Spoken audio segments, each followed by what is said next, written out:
Okay, this is the second toilet I've tried to use on board the Eurostar tonight. Look at that. Filthy, absolutely filthy, revolting. And this sink is blocked, and you can see as well from the other photo I've taken that there's no water in the other toilet. It's just appalling, shameful. Okay, so I'm in yet another toilet on the Eurostar. Same journey, out of order, no water in there either.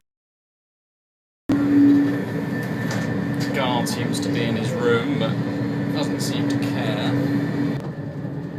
So this is the third toilet I've tried to use on board Eurostar.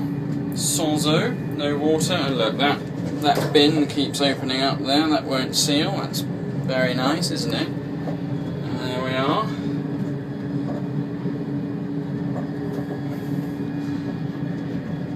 What the film is unable to get across is the terrible smell in the toilets. When my wife took our 3-year-old son to the baby changing toilet, which incidentally had no running water, it was yet another toilet that had no running water, he begged to leave the room. He said the smell was so bad that he didn't want to be in there. And that was a 3-year-old boy saying that. The temperature in our carriage 16, was at least 28 degrees centigrade.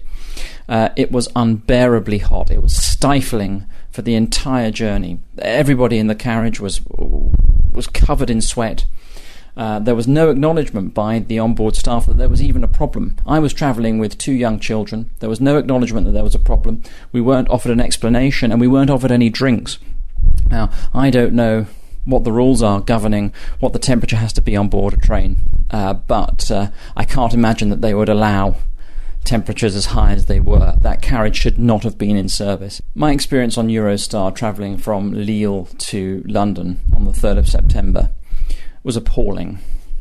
The carriages were grimy. My carriage was certainly grimy. You could see the picture of the chewing gum. It was grubby. It hadn't been cleaned properly. I'd been on tube carriages that were cleaner. You know, you're selling this as a sort of a premium service, and it was nothing of the sort. It was appalling. I don't know whether my experience was typical or not, but it certainly wasn't good enough. So Nicolas Petrovic, the CEO of Eurostar, I think you ought to know about this, and I think you ought to experience what I experienced and see whether you think that is an acceptable level of service that you're offering your customers, because I can tell you that it's not.